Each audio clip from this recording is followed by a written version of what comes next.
durante esse programa Entre Elas, nós teremos outros depoimentos de alunos e profissionais da área. Eu quero saber aqui da doutora Érica, quais são os excessos mais cometidos pelas mulheres que buscam o emagrecimento? Então, Ingrid, dentre esses excessos, a gente pode destacar adotar dietas excessivamente restritivas, cortar grupos de alimentos, fazer jejum prolongados, substituir refeições por lanches, por shakes, sem acompanhamento de um nutricionista.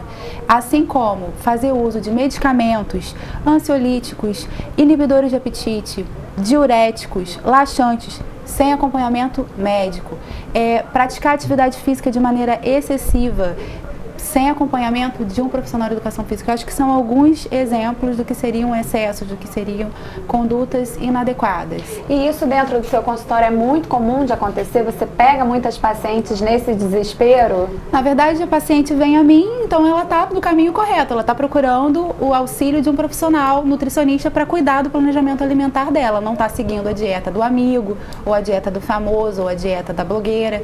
Ela está procurando um planejamento alimentar individualizado, como deve ser. Então eu acho que quem me procura está cursando no caminho certo. Eu vou fazer então o meu depoimento.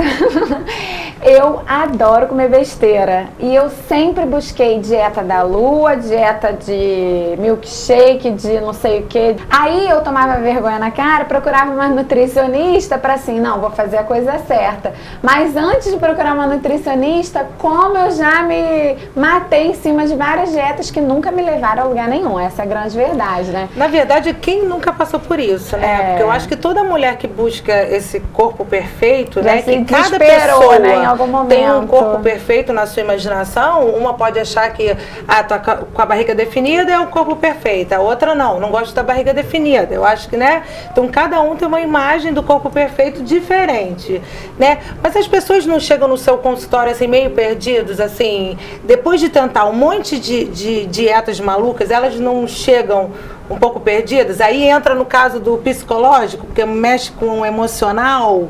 Então, estou fazendo uma pergunta para os dois, assim, de cara. Posso começar?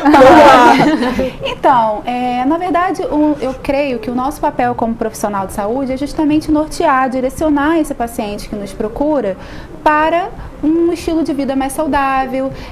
Se a gente detecta durante as consultas a necessidade de uma equipe interdisciplinar, a gente tem parcerias com profissionais da área de psicologia, com profissionais da área da medicina, com educadores físicos. A gente tenta direcionar esse paciente para que ele tenha melhor assistência. E uma assistência interdisciplinar é sempre muito interessante, porque você olha o paciente de uma visão global. O tratamento é um dos preceitos, inclusive, da nutrição funcional, é centrado neste paciente. Então, se a gente detectar, a gente indica ou sugere que procure outros profissionais para estar fazendo o melhor atendimento a esse indivíduo. Como um psicólogo, por exemplo, Sim. né? Agora, doutor Igor, como que a gente quebra esse paradigma de que felicidade é um corpo magro?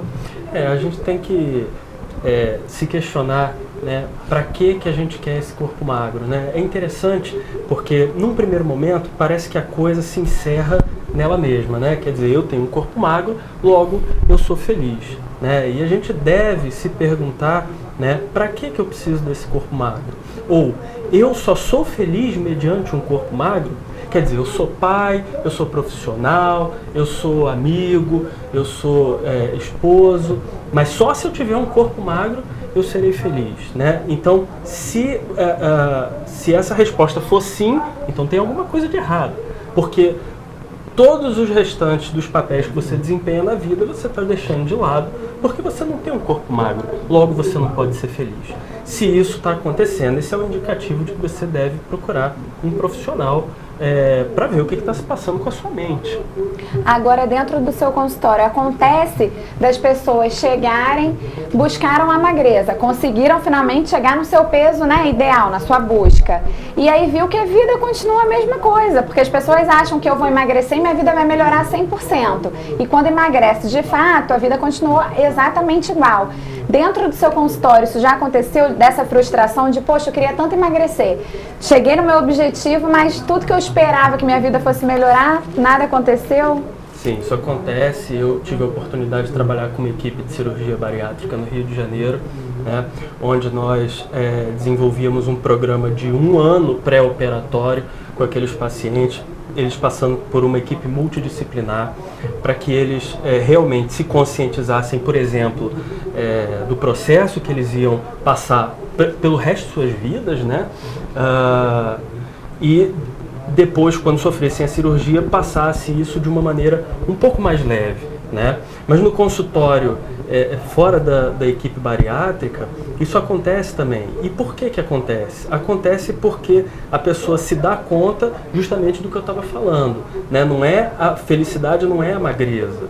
Tem outras coisas, tem outras ansiedades, tem outras questões que ficaram para trás, que deveriam ter sido resolvidas, emocionais, internas, que não tem nada a ver com o seu corpo, né? Onde o corpo ele participa somente dela, mas ficava mais fácil em determinado momento colocar a culpa nesse corpo. Eu não sou feliz porque o meu corpo não é legal, né? E aí você chega no corpo legal e descobre, não, eu continuo não sendo feliz, meu corpo é legal. Ou então, chega ao ponto de pensar, eu era gordinha, mas eu era feliz. Até porque Roberto Carlos fala naquela música, quem foi que disse que tem que ser magra para ser famosa? Eu adoro essa música.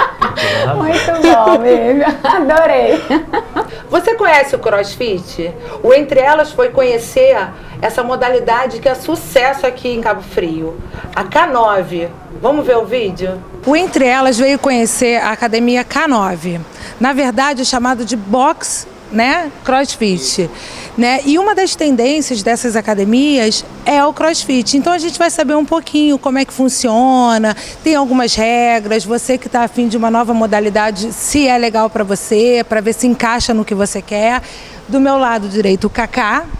Oi, tudo bom? E do meu lado esquerdo, o Matheus. Então, como é que surgiu esse CrossFit? Da onde veio? Como é que surgiu a história do CrossFit? O CrossFit ele nasceu nos Estados Unidos, né? Nas Forças Armadas, e ele trabalha em cima de 3 modalidades: o levantamento de peso, que são os agachamentos, aquele movimento de levantamento de peso olímpico que tem nas Olimpíadas, movimento de ginástico, que é com o próprio peso do corpo, e movimentos cíclicos, que são pular corda, correr, remar. Então o cara ele juntou essas três modalidades e formou o CrossFit. E qualquer pessoa que quiser ingressar nessa modalidade, o que ela precisa fazer? Ela precisa vir para a academia, né? Na nossa aqui de CrossFit. E ela vai ter uma adaptação. Então, assim, ela não vai começar pegando peso, ela vai aprender os movimentos, a gente vai ensinar. Ela faz 7 aulas primeiro para poder desenvolver os movimentos aqui no CrossFit e depois sim ela vai começar a fazer uma aula com a turma e adaptando ela vai progredindo cada vez mais. Entendi. O CrossFit tem uma idade para você começar a fazer? Você precisa ter uma... Não. Tanto tem no CrossFit, tem o CrossFit Kids, que é para a partir de 2, 3 anos, todas as crianças elas podem fazer, até porque são movimentos naturais. O agachamento é um movimento natural, saltar é um movimento natural. Então, quanto mais novo começar, até melhor. Lilian, você estava falando que você malha há 2 anos aqui, né, na K9. E o que te trouxe para cá? O que te motivou a vir para a K9? Na verdade, eu sempre gostei de fazer esportes, coisas diferentes. Nunca gostei daquela coisa de ficar levantando peso, parado em máquinas, né, e fazendo uma musculação. Nunca gostei. Eu sempre gostei de coisas mais, assim, rápidas, mais diferentes. Sempre gostei de esportes mais diferentes. Então, quando eu comecei a fazer o CrossFit, comecei realmente em busca de um corpo legal, porque eu estava realmente bem gordinha. E já tem 2 anos e com o tempo eu vim percebendo que o resultado vem como consequência, né, de uma coisa que a partir do momento que a gente está fazendo uma coisa que a gente gosta. E eu me encontrei no CrossFit, porque todo dia que a gente vem a gente aprende uma coisa diferente, não é aquela coisa que você vem forçado, né? Quando eu não venho eu já chego a ficar triste, porque é uma coisa que eu venho, que eu gosto muito de fazer. Então a gente vai vendo que o resultado vai aparecendo e é uma consequência. Eu vejo que cada vez mais o tempo vai passando e eu vou percebendo que o corpo vai ficando melhor. E naturalmente, né? Eu mudei a minha alimentação, naturalmente também, nada forçado. Não deixo de comer o que eu gosto, né? Mas mudei, passei a me alimentar melhor. Parei de tomar refrigerante, que era uma coisa que eu fazia desde o café da manhã, o dia inteiro eu tomava refrigerante. parei completamente com refrigerante. E, assim, percebi que o CrossFit é uma coisa que é um vício, realmente, é um vício bom. Raquel, qual a sua motivação para malhar? A competição. Eu sempre, na verdade, malhei em academia convencional e quando eu descobri o CrossFit, que eu vi que tinha muitas competições, hoje em dia é uma coisa bem mundial mesmo, eu queria competir. Você já fez alguma loucura para chegar no corpo ideal? Já, quando eu era bem mais nova, que eu era muito magrinha e eu era até modelo manequim, eu sempre ficava em jejum, corria às 5 horas da manhã, corria durante 1 hora e quase não comia. Você se espelha assim no corpo de alguma celebridade, de alguém que você admira e fala assim, eu quero ficar igual essa pessoa? Não. Depois que eu vim para o CrossFit, eu acabei com essa mentalidade de espelhar num corpo. Eu estou aqui com a Geni e conversando com ela, eu já sei que ela malha desde adolescente. E agora ela se identificou muito com essa modalidade que é o CrossFit. Explica um pouquinho por que você se identificou. Bom, primeiro gostei porque sempre quis fazer uma atividade física que fosse estimulante, que fosse diferente a cada dia. E aqui é isso, cada dia você chega, hoje é corrida, acho que eu não vou conseguir, mas aí eu tenho que conseguir. Hoje é subir na corda, acho que eu não vou conseguir e acabo conseguindo. E é para todas as idades, todo mundo é aceito aqui com as suas limitações, com o seu crescimento, então me identifiquei muito. E você acha que você já chegou no corpo ideal? Eu acho que isso não existe. Eu acho que existe a saúde, a disposição, a vontade de fazer. E aqui tem uma coisa que eu acho que é bom para todo mundo, que é a amizade, que todo mundo tem seu companheiro, todo mundo é estimulado. Vamos embora, vai conseguir, todo mundo para te ajudar. Então, eu acho que isso é essencial para todo ser humano. Estamos de volta com o programa Entre Elas. Aqui no estúdio, a nutricionista doutora Érica Assis e o doutor Igor Fernandes, que é psicólogo e psicanalista. Doutor Igor, tira uma dúvida pra gente. A imagem do espelho, ela é influenciada pelas emoções do dia? Sem sombra de dúvida. Tem dia que eu acordo, olho pro espelho e eu me acho lindo. Tem dias que eu acordo e não me acho tão bonito assim, né? Independente da realidade que o espelho possa estar me mostrando, isso vai acontecer porque tem influência das minhas vivências, vamos supor, da semana. Se a minha semana tá boa, a minha chance de olhar para o espelho e gostar de mim são bem maiores. Se a minha semana tá ruim, então eu acho que eu não vou gostar muito do que eu vejo. A gente viu, né, depois desses vídeos, que a atividade física não tem uma idade certinha. Você começa pequenininho, você pode começar na adolescência. Se você não teve oportunidade de fazer durante o longo da vida, você faz mais tarde, né, Ingrid? E o importante é você também, né? É isso mesmo, Vivi. Agora, esse excesso pela busca, pelo corpo perfeito, pode causar alguns distúrbios, né, doutora? Fala um pouco pra gente sobre esses distúrbios alimentares.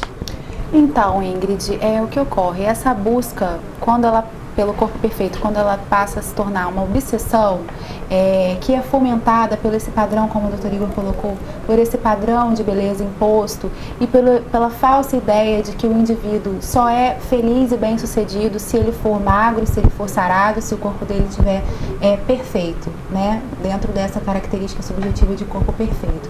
Porque corpo saudável é aquele naquelas faixas, de acordo com o parâmetro IMC que eu citei. Existem outros parâmetros de avaliação corporal também, como percentual de gordura corporal, percentual de massa muscular também. O que ocorre? Determinados indivíduos podem ser suscetíveis ao desenvolvimento de transtornos alimentares. Esses indivíduos, eles geralmente têm uma suscetibilidade genética ou têm a química cerebral alterada. É observado que indivíduos com transtornos alimentares tendem a ter um excesso do hormônio cortisol, que é o hormônio do estresse, e uma baixa do neurotransmissor serotonina, que está relacionado com bem-estar e com felicidade. E o que acontece? Se o indivíduo tem essa suscetibilidade, essa química cerebral alterada e ainda apresenta um padrão comportamental característico, geralmente são pessoas extremamente críticas consigo mesmas, são bons filhos, têm desempenho escolar exemplar, fazem tudo o que mandam. Se eles se propõem a desenvolver determinada atividade, eles vão dar o seu melhor, eles só aceitam o seu melhor. Se eles não tiverem 100%, eles se sentem um fracasso e isso gera todo um desequilíbrio emocional, né, doutor Igor? É interessante o que você está falando, né? Porque a gente comentava até isso anteriormente, que essa pessoa em busca dessa perfeição, e ela é perfeita e ela precisa ser perfeita em todos os aspectos da sua vida, ela provavelmente, com toda essa perfeição, pode estar tentando escamotear uma ansiedade, um sentimento de inferioridade, né, que está lá no fundo, que ela não conta para ninguém, que é origem de um sofrimento muito grande para ela, né? Então, ela poderia, como tem pessoas que substituem isso por alguma outra coisa, por um vício em jogo, por um vício em sexo, e tem as que fazem por um vício em comida, por exemplo, por um vício em exercício. Então, é legal a gente deixar claro que exercício é muito bom, como a gente viu nos vídeos aí. Exercício é bem legal para todas as idades, né? Inclusive causa um bem-estar psicológico maravilhoso, porque os exercícios liberam as endorfinas, né? Que nos causam bem-estar. Agora, o que a gente está chamando de transtorno e o que pode, como você bem falou, Ingrid, desencadear um transtorno, é quando a gente está falando de excessos e quando a gente está falando de indivíduos que não reconhecem, que sentem-se culpados por faltar uma academia, por comer um brigadeirinho a mais, né, por colocar naquele churrasco um pouco mais de comida no prato. A pessoa fica meio neurótica, né? É isso que você está querendo dizer? A pessoa ela desenvolve esse tipo de neurose, né? Vamos colocar assim, neurose é um termo já antigo, mas a gente ainda usa bastante. Mas porque você fica focado tão naquilo ali que o seu assunto só é aquilo ali. A pessoa que começa a fazer uma dieta, ela só fala em dieta. Ela não tem um outro assunto. A pessoa que começa a fazer uma academia e malha muito e muito e muito para chegar no que ela quer, ela só sabe falar de academia. É importante. Né?